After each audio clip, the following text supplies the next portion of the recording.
melhor coisa que fiz foi aprender a ler o livro. E não estou falando de juntar palavras, mas sim aprender técnicas para ler um livro sem ansiedade e sem aquele objetivo de só terminar um livro. Se você já desistiu de um livro difícil ou se sente culpado por não entender uma obra, este vídeo é para você. Vou te mostrar 6 passos muito simples que você pode aplicar com qualquer livro e principalmente com livros difíceis para você já começar a entender o livro antes de começar a ler de fato. O primeiro passo é definir o seu objetivo de leitura. Se o seu objetivo de leitura for um objetivo de concurso, você vai focar na memorização, você vai focar na necessidade de aprender conceitos, de aplicar esses conceitos. Agora, quando você está lendo para aplicar no seu conhecimento, na sua vida pessoal, o famoso autoajuda, você está lendo para procurar insights, está lendo para procurar coisas que você pode aplicar na sua vida de fato. É claro que também conexão com experiências próprias. Por outro lado, você também pode ler um livro apenas para se divertir, apenas para conhecer a história. Ou seja, você está ali para aproveitar, para se deixar levar pela história. Pode ser uma história de ficção, uma história de romance, qualquer que seja. Ou seja, assim, leitura de concurso a gente tem um ritmo muito mais pesado. Quando a gente está lendo por prazer, o ritmo é muito mais leve. É uma conexão muito mais emocional do que uma conexão com foco em passar em uma prova. E as duas leituras são válidas e elas têm cada uma seu objetivo. Então, basta que você entenda qual é o seu objetivo com a leitura, para aí sim, então, refletir como que você vai ler esse livro. Pode parecer uma besteira, mas muitas vezes a gente esquece que a leitura também tem forma de ler. Uma coisa quando eu falo assim, em termos de treino, vamos dizer que você seja um atleta de alta performance.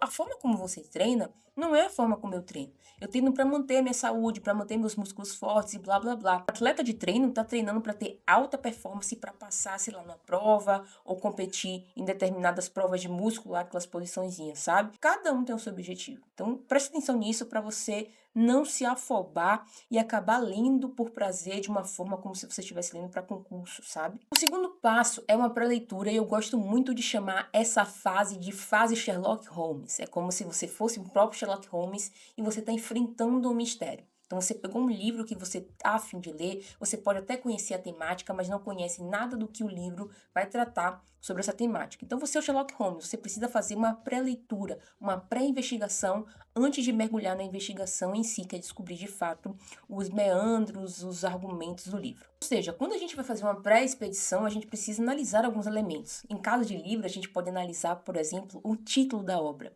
O que esse título quer dizer? Esse título realmente tem a ver com a obra? Porque às vezes a pessoa faz um título qualquer, não presta muita atenção, porque esse título pode chamar atenção, como também pode repelir, e acaba que o título não tem nada a ver com a obra. Analisar isso vai ser importante para você ver até mesmo a relevância daquele trabalho.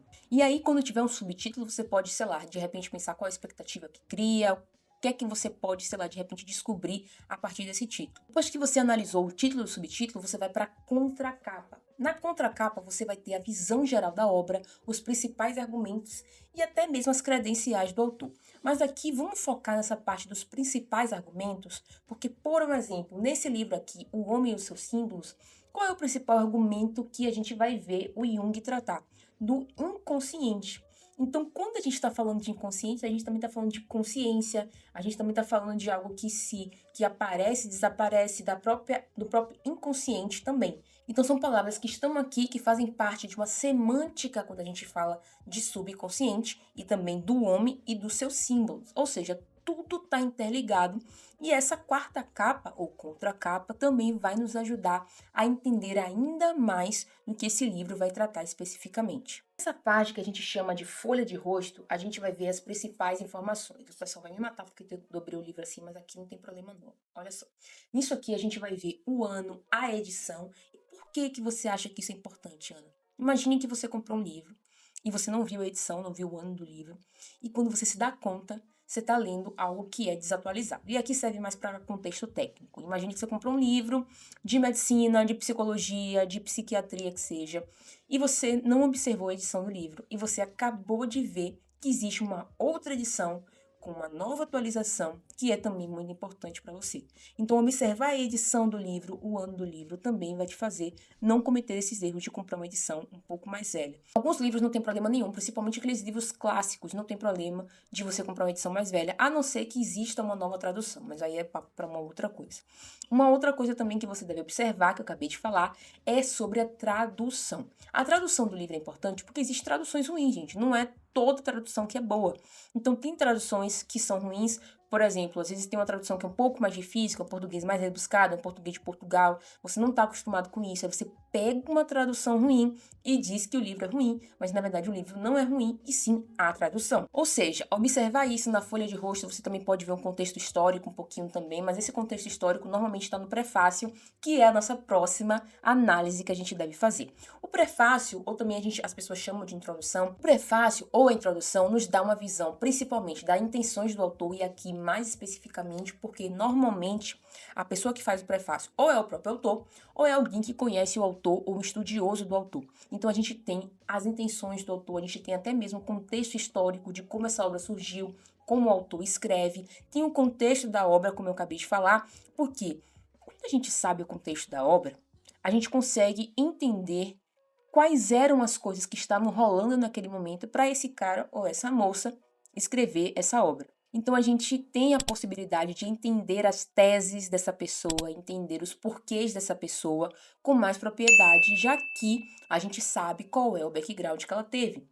Tá vendo que são pequenos elementos que a gente deixa de analisar um livro e aí já vai direto para o texto e acaba se frustrando por não ser o que a gente esperava, por não entender o contexto, por não sacar quais eram as teses dessa pessoa. E por último, falando aí dessa pré-leitura, a gente tem o índice ou também o sumário. O índice e o sumário a gente também tem um pouco de negligência com ele por a gente achar que são títulos largados assim.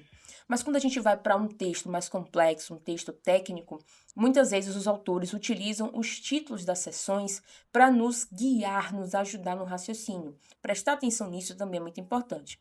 Quando tem capítulo 1, capítulo 2, que seja, não vai adiantar de nada. No caso aqui, ó, do Homem e os Símbolos, a gente tem o primeiro capítulo Chegando ao Inconsciente. O segundo capítulo, Os Mitos Antigos e o Homem Moderno. O terceiro, O Processo de Individualização. O quarto, simbolismo nas artes plásticas. O quinto, simbolismo em uma análise individual. E depois a conclusão. Depois que você fez a pré-leitura e aí tomou consciência da estrutura, agora você vai entender profundamente essa estrutura. E o que é entender profundamente essa estrutura? É você entender agora, a partir da sua leitura, como esses temas se conectam. Como tem uma progressão lógica, porque é neste momento de você entender a estrutura que você vai estar entendendo o livro. Quando você entende como que as coisas se cadenciam, o porquê de cada coisa, como cada coisa trabalha, você vai começar a tomar conta desse conteúdo e esse conteúdo vai sair do livro e vai entrar na sua cabeça agora, entendeu? Entendendo a tese principal, os argumentos que sustentam essa tese, a hierarquia de ideias, você vai estar hierarquizando esse conhecimento dentro de você e colocando, vamos dizer, em gavetinhas, no sentido de, se eu estou estudando psicologia e, no caso, o Homem e seus símbolos, como eu consigo conectar com a minha realidade?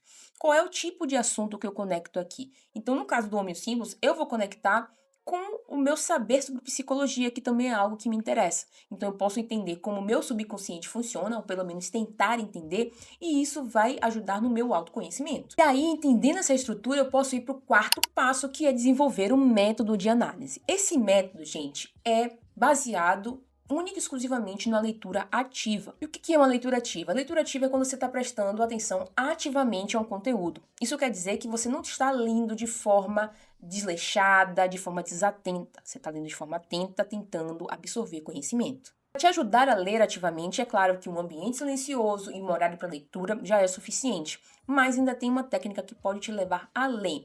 Por um exemplo, se você estiver lendo um livro, no caso esse aqui, ó, eu marco esse livro. Por que eu marco esse livro? Porque é um livro técnico para mim. Ou seja, eu preciso de marcar esse livro para poder voltar nele com mais facilidade, para absorver esse conceito em mim. Ou seja, sublinhar é também uma técnica muito boa. E existem diversos tipos de sublinhado, que eu não vou entrar em detalhes aqui, mas vou dar um exemplo. Você pode utilizar a caneta para informações menos relevantes. Já o marcador amarelo você pode utilizar para informações extremamente relevantes e aí você pode ir hierarquizando esse conhecimento. Para quem está começando, eu diria que um lapisinho ou marca-texto já é o suficiente e aí você pode diferenciar fazendo um asterisco do lado e tudo mais, para você não trazer tanta complexidade para a tarefa que você está começando a aprender agora. Uma coisa importante que eu peguei mania de fazer desde a faculdade e faço até hoje é perguntar ao texto. E eu pergunto o quê? Eu pergunto qual é o argumento principal, por que que esse autor quis dizer isso, por que que ele citou determinado autor. E assim eu vou questionando, e com essas perguntas eu vou criando um repertório, e principalmente eu vou buscando no texto as respostas para os meus questionamentos. Pode ser acrescentar algo do próprio autoconhecimento, mas também pode ser acrescentar algo em algum texto que eu escrevo ou de algum texto que eu leio e faço essa conexão, entendeu? Então você vai aumentando o seu repertório. E aí, quando a gente tem esse método de análise, que você também pode criar o seu, e aqui eu dei um exemplo do meu método de análise, né? A gente vai para o quinto passo, que é um sistema de anotações. Eu falei de sublinhar, eu falei de você marcar as coisas mais importantes, mas tem um passo que eu julgo muito importante, que é fazer anotações sobre o que a gente leu. E existem vários tipos de anotação, você pode, sei lá, de repente colocar só as citações mais importantes, você pode fazer um resumo do que você leu, mas o que eu mais gosto é tentar me explicar o que eu li com as minhas palavras. Isso me força a buscar conhecimento e contextos e conceitos do texto que podem estar um pouco nebulosos para mim. Eu falo, poxa, isso aqui eu não entendi, e eu volto no texto e aí eu explico para mim de novo. Então isso para mim funciona muito. Então, mas cada um tem um método de anotação. Eu não diria para você, sei lá, escolher o que eu faço ou nem nada. Mas dá uma olhada sobre fichamento, sobre mapas mentais. Eu acho que mapas mentais funcionam com muita gente e a gente tem ferramentas de inteligência artificial ou até mesmo ferramentas de internet que fazem esse mapa mental e que podem te ajudar e acelerar esse percurso também, tá? Inclusive, se vocês quiserem algo mais específico sobre mapas mentais, sobre anotação, coloca aqui nos comentários qual é o tópico mais importante que você sente mais dúvida, que de repente eu posso fazer um vídeo mais específico sobre isso, beleza? O passo 6 não é menos importante que os outros, se chama recursos complementares.